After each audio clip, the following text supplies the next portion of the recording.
Hello and welcome. Thank you so much for joining us tonight for Final Draft Home Edition.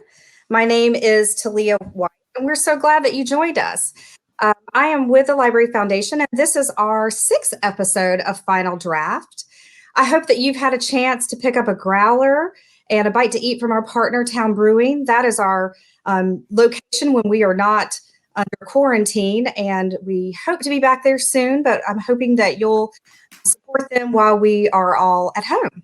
You can also pick up our featured author's book tonight at Park Books. You can order online and either pick it up curbside or they will ship it to you, or Main Street Books. So please feel free to go out and do that. You can also download our book tonight on cmlibrary.org. It's my great pleasure to welcome Marty Smith. Marty Smith grew up in Pearisburg, Virginia, and graduated from Radford University, where he met his wife, Lainie. They have 3 children. He is a reporter and host and writer for ESPN, and you can find his pieces all over all of ESPN's platforms. And he's covered every major sporting event, including college football playoffs, the NCAA Tournament, the Masters, Kentucky Derby, Daytona 500, and Indianapolis 500. And he can now add to his resume, New York Times best-selling author, to his list of achievements. His book, Never Settle: Sports, Family, and the American Soul, is an inspiring and fun read. It's set up sort of like a record album, so it's really fun, and he also throws in a little bit of poetry. So Marty, welcome. Tell us about your book. Thank you, Talia. I really appreciate it. Good evening, everyone. I really appreciate your time. It's such a unique and unprecedented time in our history, in global history, in our country's history, and we're all still trying to figure it out. I really wish that we were there together in person tonight, but as we all know, we need to social distance because it's working. I do a lot of speeches around Never Settle when I go to college campuses for events that I cover, whether it's college football or college basketball. And I've thoroughly enjoyed spending time with fraternity groups and athletes, kind of sharing this message. And I will tell you that the kind of theme that I took, you heard Talia there say that I took a really unorthodox approach to writing Never Settle that definitely made my publisher, 12 Books, kind of look at me like a confused dog, but they believed in me. And ultimately it worked. I wanted a book that was like a record album in that each individual chapter could stand alone by itself. But when put together in unison, it takes you on a thematic journey like all great record albums do. And that's what I did with Never Settle. I kind of took all of these unique moments that I've had in my career, which I've been very blessed. And I consider us all to be pieces of clay. And by that, I mean each experience, each acquaintance, certainly each relationship, triumph, failure, joy, hurt, pinch at that clay. They might just take a small piece of your shoulder. They might take a whole chunk out of your rib. But each one of those moments reshapes the person we'll be tomorrow. And I've been blessed that so many unique people and experiences have reshaped me and kind of put me in this moment that I'm in right now, which I truly believe is the best, most self-aware, grateful, vulnerable version yet. And I'll tell you a couple of stories that are in the book that have really resonated. You kind of see my hat today. Today is the 13th anniversary of the terrible Virginia Tech campus shooting. And the New York Yankees came in the aftermath of that terrible tragedy down to Blacksburg and played against Virginia Tech. You can see the VT on the side of my hat. Virginia Tech is very special to me. I grew up 15 miles west of campus in a little town called Pearisburg, where high school football is king, and we all grew up working on farms and throwing hay bales and the like. And when I was a little boy, we didn't have a whole lot. My father worked very, very hard just to keep the lights on and food in our bellies. My mama Joy, my sister Stacy, and me was our nuclear family. And every now and then on a Saturday, he'd rustle me awake and say, "Boy, wake up, we're going over the mountain." And I knew that meant we were going to watch Virginia Tech football. And at that moment, it wasn't good football. They were not that good. It was 1-9, 2-8 every year. Frank Beamer, who is like a god to me, was putting down those foundation bricks of the superpower college football program he would ultimately build. They weren't good at the time, but that didn't matter. We'd go over there and scalp a couple tickets, and Daddy and I would climb to the furthest reaches of the stands, and we'd watch the Hokies play football. And while the product on the field at the time wasn't that great, I got to see my father in a way I didn't get to see him very much because he was working so hard for us. He wasn't home very often. But in that moment, I could feel his love and hope he felt mine and drink a fountain Coke. And we were in the same moment, experiencing the same energy and pulling in the same direction together. And it was a surreal sort of cloud, a Polaroid sort of moment for me to have those moments with my father. And I tell you that story as a preface to the first time I ever met Nick Saban, the greatest college football coach of all time. Coach Saban, of course, coaches at the University of Alabama. He's won 6 national titles. And in the fall of 2016, I was standing in Coach Saban's driveway as the Tide were about to play the undefeated LSU Tigers. LSU was ranked number 2 in the country. Bama was 4. Bama had lost to Ole Miss earlier that season, but this was a massive game. It always is. Those two teams are always major factors in determining the championship for the most competitive conference in college football, the SEC West. And out the door comes Coach Saban about 7 a.m. It was a very humid morning, so humid, in fact, you could see the water droplets bouncing off the sun rays that came through the trees in Coach Saban's yard. And he walks out of his door and comes up to me and says, "What are we doing?" And I had never met the man before. So I had this unique emotion, kind of like a high school boy who's meeting his high school girlfriend's dad for the first time. You know he doesn't want you around, and you feel like you're encroaching kind of on his territory. And so I said, "Coach, here's what we're going to do." And before I even got those words out of my mouth, one thing I love about Coach Saban, he went around to every single person on my crew, lighting guy, sound guy, producer, everybody involved in the shoot, and introduced himself. Said, "Hello, good morning, welcome to my home." And then he came back over to my producer and me and said, "What are we doing?"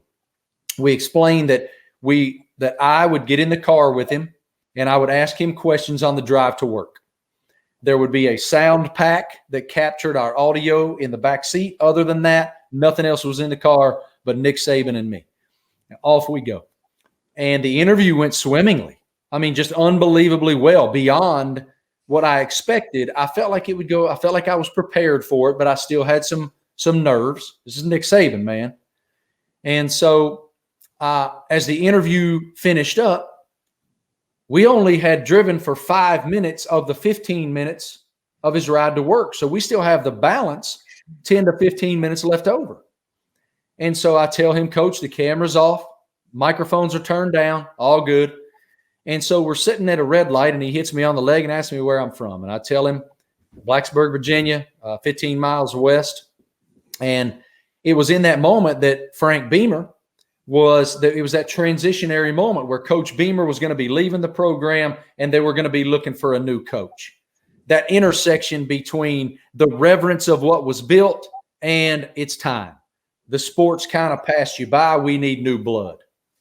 And so I say that to Coach Saban, and he goes, oh, what's everybody saying about Coach Beamer? And so we have kind of that conversation about that reverence for everything that man built. I don't care where you live in the United States, you know where Blacksburg is, and the reason is Frank Beamer. And that unique moment that, okay, we have to have this new blood because it's not as competitive as it used to be. It might be time for a new coach. And I said, "But Coach, I don't care about that because Frank Beamer is a direct line to my father. I lost my dad in 2008. And when I lost my daddy, I lost this compass. I don't care what your relationship is with your father. If there's any appreciable relationship whatsoever, he is a compass. If the roof's leaking, you call daddy. If the truck won't start, you call daddy. If you have an issue financially, you call daddy." And that was gone for me. And so I was a little bit lost. But I feel closer to my father in Lane Stadium right now than I do anywhere else. And that's how it will always be. And so again, I've just met Nick Saban and I'm telling him all this. I'm just like puking on him. And so we're sitting at a red light and he's tapping his thumb on the steering wheel of his car. And he looks over at me and he hits me on the leg again and he goes, "I've lived it." And I said, "How?" He said, "When I was young, my dad had a gas station and we didn't have very much either. And he worked to the bone too. There was 1 week a year when he would pile us all in the family station wagon and we'd ride through the hills of West Virginia to Morgantown to watch the Mountaineers play football. And I don't remember those games, but I remember that time with my dad." And from that moment on, me and Coach Saban been like that, because there's this unique bond that's built when you have that kind of experience with your dad. And now I'm not sitting here saying Coach Saban hadn't jumped my tail in when I asked him a question he didn't like, but we do have that unique bond.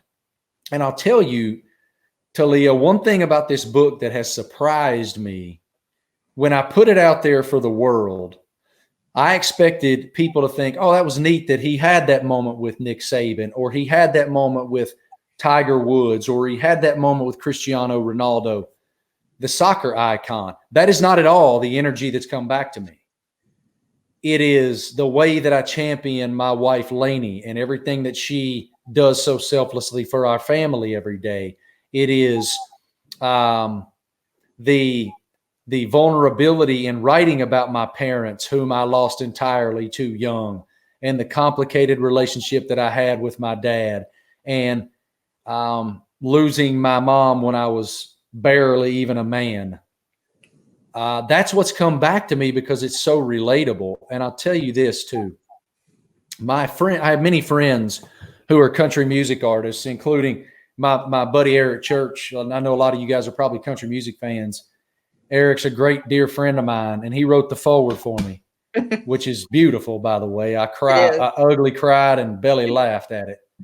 But he has always told me when a new album was about to come out, he was extremely nervous and had this uncertainty. And I never understood. I'm like, why would you feel that way? You're the greatest artist alive. You know the work is great.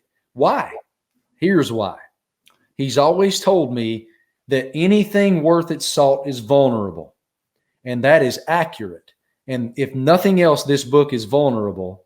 And on August 5th, 2019, the night before that book came out, I understood what he meant. And here's why. If you're willing to make yourself that vulnerable and put that energy out into the world, you have to be okay with whatever energy comes back. And that is a terrifying prospect. But absolutely, for me, it has been a blessing beyond my ability to articulate, because what people have said to me about what this book is and what it means to them and the impact that it's had on them. I've had college football coaches call me and say that it charged them with sitting their wife down and saying thank you for the first time in a long time. It's Lainie and I, many days we'll walk out to the mailbox and there's a letter out there. I don't know how people are getting my address, but there's a letter out there from somebody who writes me a letter and says, "You saved my life with this book." So it's given me more than I ever could have given with it. Well, Marty, we have a couple of questions that have already come in, and I'm anticipating a few more. Jenny wants to know, were you a college athlete? Mm-hmm. I have my beer, by the way, guys. Happy Thursday evening, 5 o'clock somewhere. I was a college athlete for a moment, and that story is as such. My first college was a school in East Tennessee called Carson Newman College. It's now Carson Newman University. And I went down there and played middle infield on the baseball team. I chose to transfer over to Radford after 1 year, thinking that I was going to play ball at Radford. No, there was no question that I was going to play baseball at Radford. Ultimately, that didn't work out. I did not make the team. And that if you're an athlete at all, no matter what level you attain, when it's over, you lose a piece of yourself. You lose a piece of your identity. And I most certainly did. All I cared about was girls and ball. That's it. And so when I lost it, it demanded of me that I find another avenue. And I truly believe that had I not lost baseball, had I not lost sports, I wouldn't be sitting here today as someone who's been so blessed to work at a powerhouse like ESPN and be able to write a book and have all those experiences, because I poured myself into the sports information department at Radford, which led to me writing for the Roanoke Times newspaper covering high school sports, which led me to the Washington Post covering Virginia Tech football, which led me. And it was God's plan for me, and I'm so grateful for that plan. I've got a couple other questions. Jimmy Brown asks, is there an athlete or coach who's done a 180 since your original view? That is a question I've never been asked, and that's a really good one. Let me just think just a minute. Well, Jimmy, I'll say this to you. I don't know if it's a 180, but I will tell you this. I will answer it this way. Everybody's just a dude. Everybody's a person. And I've learned that through Saban, through Ronaldo, through Tiger Woods, that if you treat them like people, they reciprocate that and appreciate it so much. And in my job, I've learned many different traits that have made me so much better. One of those is authenticity. One of those is open-ended questions. Always ask open-ended questions that are not yes and no questions, that allow the subject to tell you their story. And then they will open the book for you. And like with Ronaldo, I'll just take him. I fly to China, Shanghai, China, to spend a week with this dude who's probably the most famous athlete on the globe. And we had been told he's pretty closed, he's hard to get to, et cetera, et cetera. And so the first interview I was supposed to do with him was at the Peninsula Hotel in Shanghai, overlooking any of y'all who've ever been to China. There's something called the Bund, and it's this river kind of structure that overlooks the beautiful downtown cityscape of Shanghai. That was supposed to be behind us. But the day that he got there, it was 109 degrees outside. Legit 109. And so he walks out on the veranda. My team and I were already set up to interview him. He walks out on the veranda in like a ski jacket. And so he comes out, and I'm like, all right, man, here we're going to do. I point at my cameraman, Greg, with whom I've been around the world. Greg rolls tape. I shake his hand. Ladies and gentlemen, it's the pleasure of my life to have the opportunity to interview the most famous athlete on the planet, soccer icon Cristiano Ronaldo. We were going to do this interview here with the beautiful Shanghai cityscape behind us at the Bund, but it's 109 degrees outside, so screw that. And Ronaldo goes, yeah. And then he said a few choice words, high-fived me, and we went inside and had the most engaging 50-minute interview you've ever heard. Just treat them like people. And so that's been so interesting to me, that all of these folks, like those guys, if you are authentic in that way, man, they just open up. It's fun. That's awesome. We've got a couple more questions for you. Chris Albert asks, can you still not see bright yellow? The simple answer is no. That is one of my good buddies that I grew up with. And I don't know what grade we were in. I think 6th or 7th grade. And here's the thing about Chris, man. Chris was at the country club pool, and he had all the cute girls around him that all of us wanted to go with. And us farm boys were over here riding our bikes at the country club pool. And I ran directly into this rope that was going. I didn't even see it. It was bright yellow, and I have a little color blind issue. And so I ran right into the rope, and it knocked me off my bike, and I had like a rope burn, or it was awful. So the simple answer, bro, is no. Can you tell the story real quick about making bottle rocket bazookas? Yes, this is a very good story. So when you grow up in the country, there's only so many options of what to do. We played ball every day, all kinds of ball. It didn't matter. We played it every day. And so when you get bored, unique ideas come out. And one of the ideas that we had several times was we would go down to the Maxway, which was the convenience store, department store in our hometown. It's now Magic Mart. If Magic Mart's even still there, I don't know. But so we bought, a bunch of my buddies and I bummed some money off our parents and bought those inflatable rafts that come with the plastic oars. And so we got the plastic oars and we took a hacksaw and we sawed the oars in half, which makes a perfect bazooka to light a bottle rocket, shove it in there and shoot it at your buddy. And that was our idea of a good time. And we did that until one of those bottle rockets got sent right here into my jugular vein, and I grabbed it and threw it as it was exploding. And we dodged a major bullet there and decided we should do that anymore. That's such it's like redneck. It's just Redneck Olympics. It's what we did. We lived the Redneck Olympics. It's children of the 80s, free to do many things unsupervised. We have a few more questions here for you. Let's see. Jenny also asks, what's the craziest story you have from a sports arena? Craziest story that I have from a sports arena. I have one that I won't tell that involves Floyd Mayweather. The craziest from a sports arena.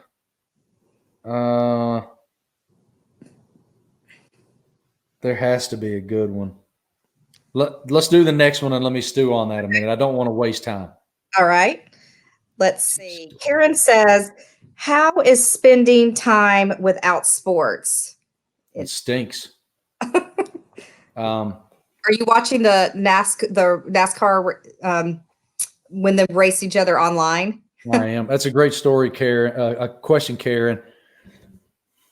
It's weird, man. And it's been such a great reminder to me what a beautiful energy it is when we're all together, whether it's a sporting event and all of the emotion and the ranges of emotion that are involved in sporting events, whether it's a concert, country music show or a artist's show. All of those things have such beautiful energy.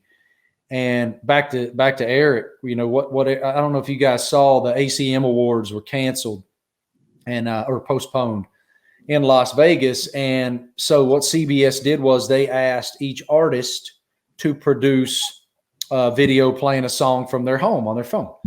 And before Eric did his song, Never Break Heart, he had this beautiful message. And he said, we have always gathered. We have gathered to worship. We have gathered to pray. We have gathered forever to have that community energy. And we will do it again. And we will do it again. And I can't wait to do it again. And I will tell you, my hope for those of us that don't get sick, this is a life-changing moment for a lot of people.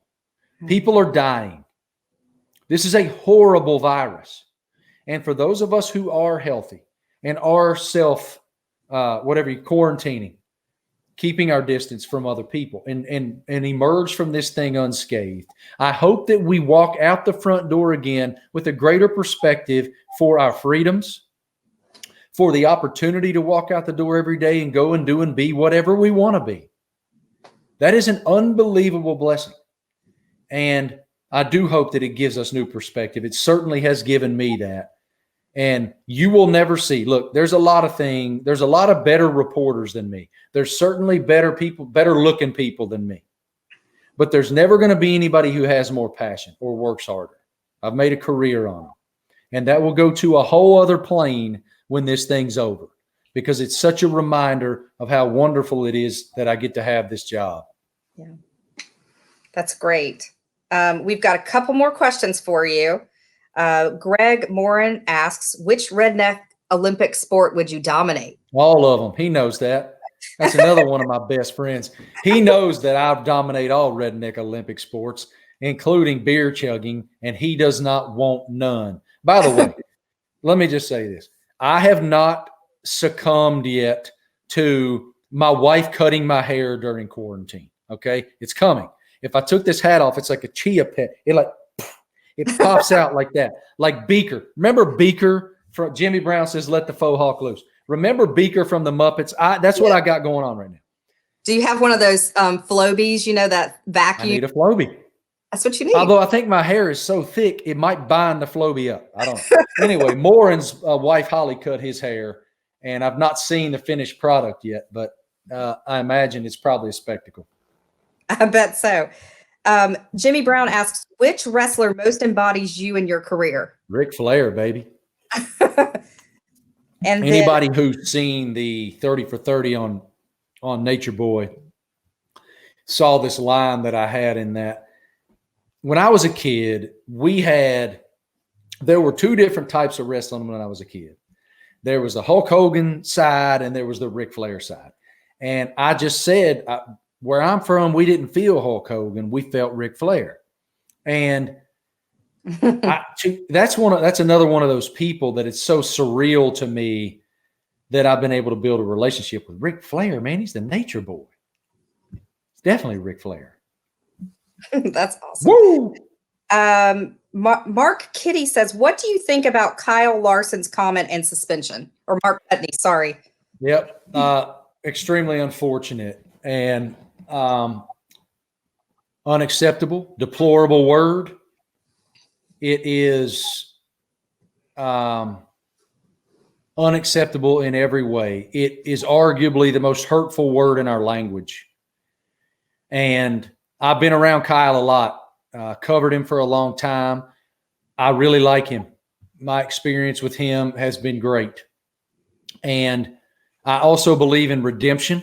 Mm-hmm. I believe in atonement. And I struggle sometimes when one bad moment defines someone forever. This will be beside his name forever. But I do hope that it's an opportunity for him now to do better and to teach. Mm-hmm. And listen, he has lost his job as a result of that. All of his sponsors, the reason he lost his job is because all of his sponsors very swiftly and very decidedly said they would not be associated with that. So that's what I think about it. And okay, that's it. Got a couple more questions here. Adam Lowe says, tell us about the Green Wave and Spartans. I will tell Adam about the Green Wave and the Spartan. So growing up in Parisburg, as I said, so Adam is a buddy of mine from home.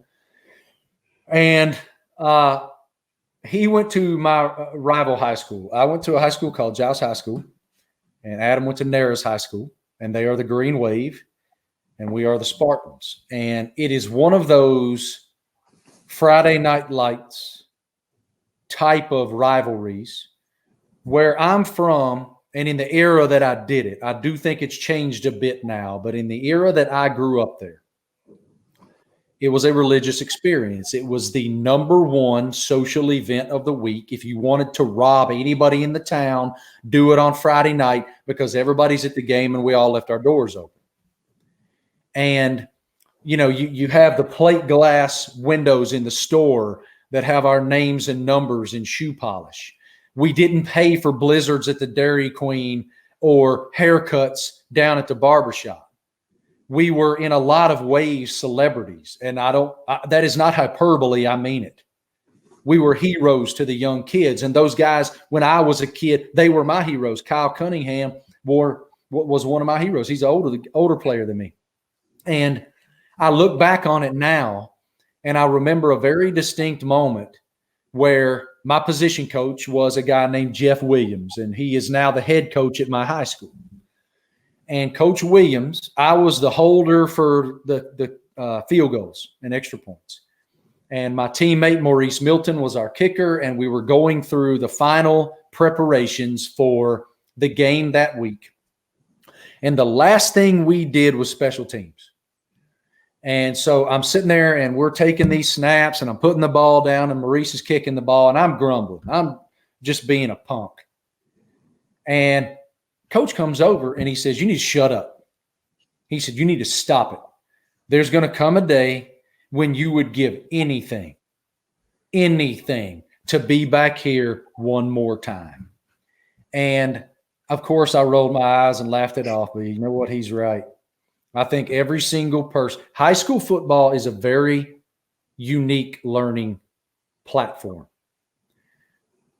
Football is a game unlike any other that requires you to be a teammate unlike any other. When you are between those lines, all of the lines that divide us in our normal daily walk, in our society, whether it's politics, religion, race, whatever it is, all of those dividing lines disappear. We are all one, pulling in the same direction. And that is beautiful. We're all the same. And if one of us, whether you're the best or you're the worst, you don't do your job, everybody loses. And I maintain to this day, I am the least talented starting player in the history of my high school. But I'm sure that my man, Adam Lowe, probably remembers this moment right here. That would be me intercepting his quarterback with one of his best friends just standing there unable to do nothing. I'm Uncle Rico.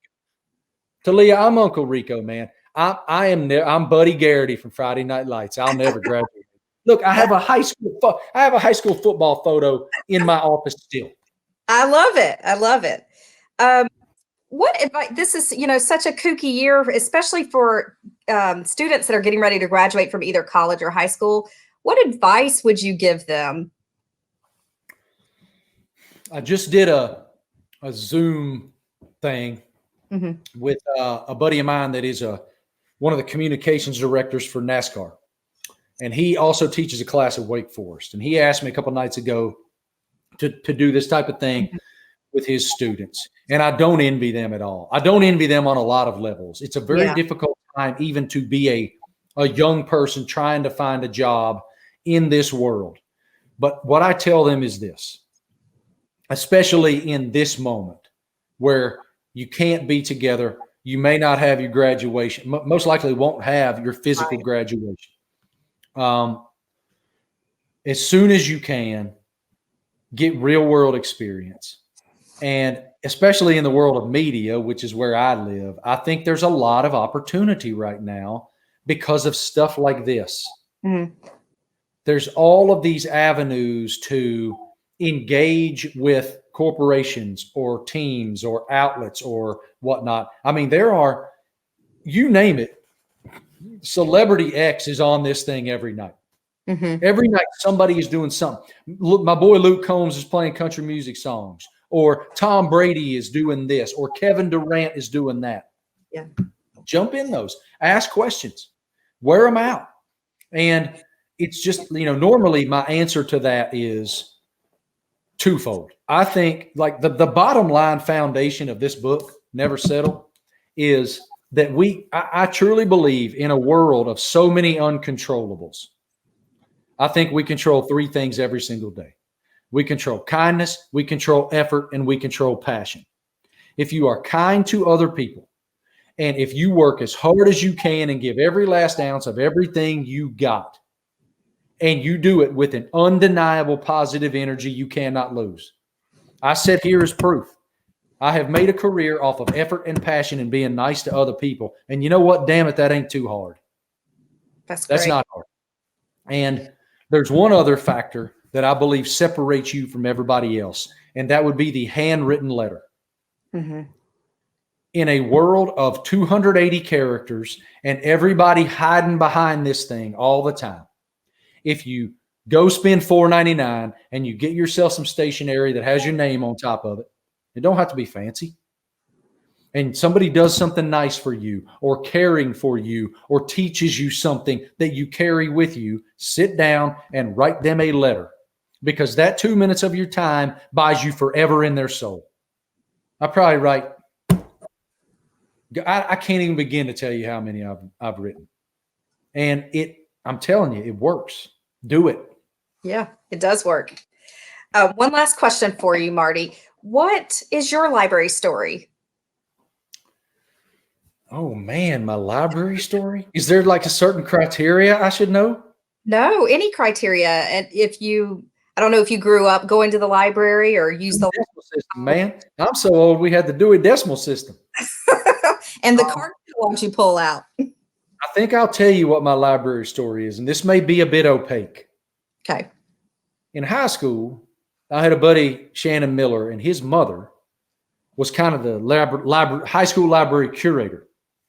And we got Sports Illustrated at our high school subscribed to Sports Illustrated. And the only time I could see it was going to the school library. And so I would go to the school library and I would voraciously consume every word of Sports Illustrated, because my dream as a young man was, I want to write for Sports Illustrated.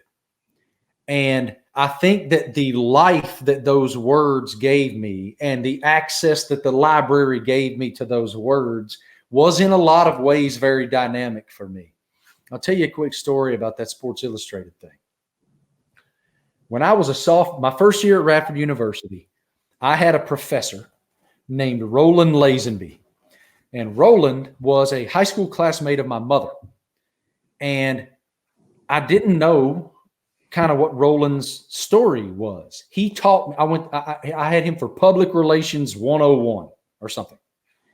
And so one day, the first day we go to the class, there's probably 60 people in this class, 60 students. And he comes in, and Roland is a hot mess. He's got like all these books in his hand and his shirt's half undone. And I'm like, man, this is interesting. So he puts the books on the desk and he looks at the young lady sitting in the very first chair to his far right, very first chair inside the door of the classroom. And he says, what do you want to be when you grow up? And she was like, I want to write for Vanity Fair. He goes, you can do it. What do you want to do? And he went all the way around the room to all 60 of us. And in that class, I said, I'd like to write for Sports Illustrated one day. You know, you're embarrassed to say it because it just seems so massive. It seems so far beyond the realm of possibility and plausibility that you kind of have your head down. I said, I'd maybe like to write for Sports Illustrated. You can do that. He never hesitated. 2 classes later, I show up to class and there is an 8.5 by 11 white piece of notebook paper, computer paper tacked to the door. It says, Bulls game tonight, will not be in class, read chapter 2, whatever it was. I was like, Bulls game tonight? Lo and behold, Roland Lazenby just happens to be the definitive authority for NBA authorship.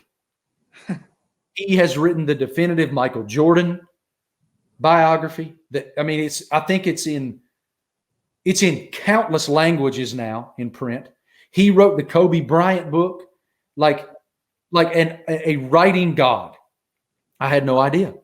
And because of what he did on that first day, without telling any of us what he did, who he was, what he was, and then having that tangible example, like, holy smokes, what? This dude's covering the Bulls tonight? And he was in Chicago at the stadium covering Michael Jordan and Scottie Pippen and Horace Grant. That was all the credibility I needed, man. If that man says I can do it, I can do it. And I've told that story a few times, and he's very grateful. He's almost sheepish about it. But yeah, I mean, like, it empowered all of us in a way that we carry with us. That's really cool. I have another question for you. This is from AC Kiesler. What are the little things Vans, Clemson, and LSU do that make a difference between best and next level? Oh, that Bama. Sorry. Bama. Okay. I It's player development. So because of their success, they have access to the best recruits. Those three teams you mentioned and Ohio State are the standards by which everyone else is measured in this era of college football in terms of recruiting. So they get 5-star, 5-star, 5-star. But what makes them awesome, yes, 5-star matters, but so does 2-star that they develop into a starter. If you look at the rosters of starters for those teams, they have 5 stars everywhere. But it's the guy, like I think about a guy like Ben Boulware at Clemson. Okay, a couple years ago, you have guys like Deshaun Watson, can't miss prospect. You have guys like Nuke Hopkins and all these total studs they had everywhere. Mike Williams at wide receiver and on and on and on. But Ben Boulware was this guy, local kid from right down the road from Clemson, 2-star, 3-star athlete. And they develop him over time into not only a starter, but a baller. And all of those programs do it. It's expected of them. They have elite staffs. And I will tell you, I get asked often, how is it that Alabama and Clemson, with Clemson having a leader like Dabo Swinney and Alabama having a leader like Nick Saban, who are such different personalities, both end up at the same place? It is amazing how they do it, because Coach Saban is this like dictatorial reign. It's my way, the process. You are going to demand every ounce of yourself, and you're going to do it every single day. You're going to work to become the best version of yourself so that the man beside you can work to become the best version of himself, and thereby collectively we can be the best version possible. That's the process. And then you have Dabo Swinney, who's having pizza parties and loves them up. I'm not saying he doesn't coach them hard, because he coaches his tail off. Mm-hmm. But he, like Dabo, demands of his assistants that they have family photos over top of their office doors to remind them of who they're doing it for every day. It's like it's just awesome the way that both of those men have gotten here. And, the same for LSU with Coach O. That this year was a very special football team. I basically lived with them for 6 months. I think I spent 55 days or something in Baton Rouge, Louisiana this fall, because they were so good and such a unique story.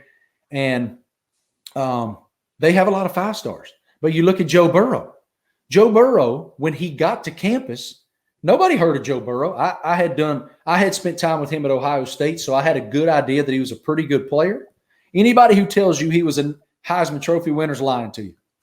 Outside of his own home, his daddy and he might have believed it, but outside of them, no way.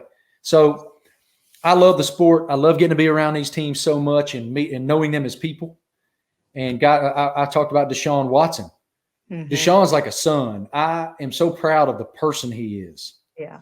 And I could go on and on about him. Well, thank you, Marty. This has been such a pleasure. And your book is so fun to read and really inspiring. Thank you. I adore the chapter on your grandparents. It is so sweet. And my favorite part was them reading their letters before they gave them. That's so sweet. So I thought someday I might want to write a book with those letters. You should. I still might. Isn't that funny? Just so real quick, so you guys know what Talia is talking about. I asked back in several years back, my grandparents are now passed on, but they were married for more than 70 years. And my grandfather fought in George S. Patton's Third Army in World War II at the Battle of the Bulge. I've never known a more godly man, and I mean godly in the functional sense. He welcomed all comers. It did not matter what your strife was, race, creed, religion. He didn't care. He loved you. And that was an amazing example for me. And when he was overseas in the conflict, he wrote letters every day to my grandmother on this drab army stationery with these gorgeous, swooping blue cursive letters. And I asked them one day if I could have the letters because I wanted to maybe someday do a project with them. And they went through and read every letter before they gave them to me. And they pulled out a few letters that might have had some information in it they didn't want their grandson to see. So cute, man. Well, tell us what's next for you. You said you might be writing another book.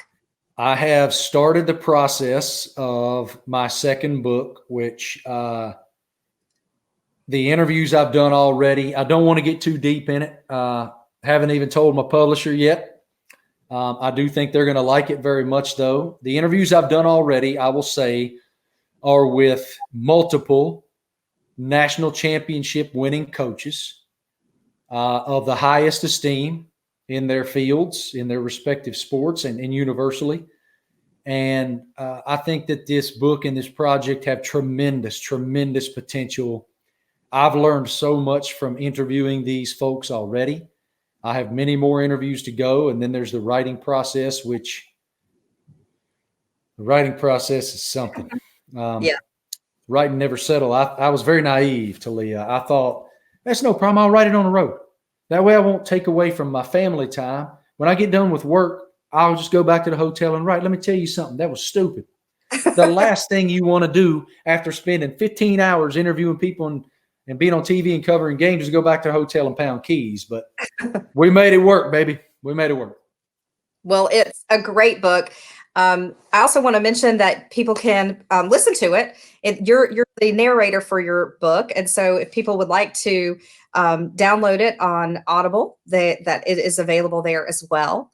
Of course, you can download it from the library, or when the libraries reopen, you can check it out from our or purchase it from Park Road Books. So we're excited that they are partnering with us, and they'll ship it right to you. So this is a great book to read during quarantine, very inspiring, and lots of redemption stories. So lots of redemption stories. And I just believe in it so much. I'm a man of faith, and I'm a knucklehead, and I make mistakes all the time, but I'm so grateful, especially in the Easter season here, you know, what that is and what that means and why it's so important in all of our lives. We're all flawed. And I will say this. I'll tell this one story. I know we probably got a hop. We've been on a long time, but this story means so much to me. I was last year at the Masters tournament. It was the last day. It was Sunday at the Masters. And about midway through the round, we see Tiger Woods starting to make his move. And nobody ever dreamed that Tiger would play at a championship level again. Like just to see what he was doing was masterful. And so then Francesco Molinari, one of his peers who was parring everyone to death, we all thought he would par all the way home and win the green jacket, hits it in the drink on 12. And then he hits it in the drink again on 15, and all of a sudden we have a completely different tournament. And one thing about Augusta, you can't take your phone on the course. So I texted my boss and said, I'm going to walk out to 18, and I'm going to take my notepad, and I'm going to try to document the scene. And then I'll run to the nearest camera, and I will tell that story in the aftermath of the tournament. Tiger almost aces 16. He gets through 17. And hits his drive a little right on 18. And as I'm standing there, probably 12 to 15 rows deep from the 18th green, up on the hill towards the tree, I can't believe what I'm seeing. It is irreverent the way that Augusta is never irreverent. That is the most reverent sporting landscape on earth. There are people all the way down 18, all the way down 9, all the way down 1, chanting, Tiger, Tiger. It was a stunning moment. Even the guys on top of the scoreboard putting the placards in the scoreboard are clapping for this man. And it's turned into this coronation. So then he hits his final putt in to win his 5th green jacket. And his son, Charlie, runs into his arms. And we're all immediately whisked back to 1997 when he ran into his own father's arms.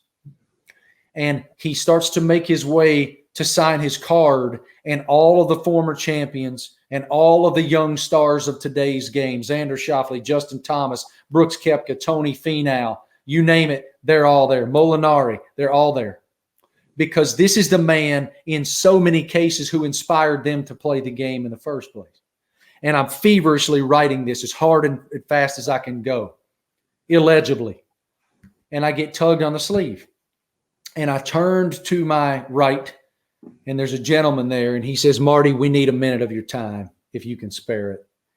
And I said, sure, what you got? He said, we are Clemson campus ministers, and we see ourselves in Tiger's victory. Intrigued, I said, how?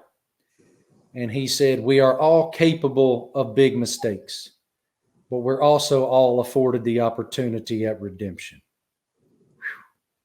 Mm-hmm. That is profound. And I immediately went. So the next day, I went to Disney World to meet my family for spring break. And I called my publisher, Sean Desmond, with 12 books out of New York. And I said, Sean, I know we closed this book on January 15th, and I know it's April 15th. But if you'll let me, I need to write an addendum to our chapter on Tiger Woods. And it was that story right there. That's great. Yep. It's a really fun book from the forward all the way through. There's so many fun stories. So I hope that people will pick it up. Thank you so much for your time tonight and for all your great stories. Appreciate it so much. Pleasure's all mine. Thank you for having me and for what you guys do with the Library Foundation. I'm so grateful to be a part of it. And if y'all are bored during the quarantine, Never Settle's a pretty good time. It is. It really is. So thank you. Yes, ma'am. Thank you, guys. And just a reminder, you can download Marty's book from cmlibrary.org from our catalog or purchase it from Park Road Books. If you feel inclined, we would love for you to support the Charlotte Mecklenburg Library Foundation. Simply go to foundation.cmlibrary.org and you can sign up to be on our mailing list to receive more information about programs like these or to make a gift. So we appreciate that. And also just wanted to mention that when you're reading Marty's book, there's a couple of areas in there where you can also find out your own. For instance, he writes a chapter about Dale Jr. and he researching his ancestry and went to Germany. Well, you can research your own ancestry with a library at ancestry.com. And he also shares a chapter about Tony Finau and how his father went to the library and checked out a book on golf, which you can do as well. So we hope that you will do that. And we hope you'll join us next week. We have two great books. We have one on UNC A to Z. That will be Tuesday at 7. And we're also featuring Karen Slaughter on Thursday at 7 p.m. So we hope you'll join us next week right here on Facebook at 7 p.m. Thanks and have a great night.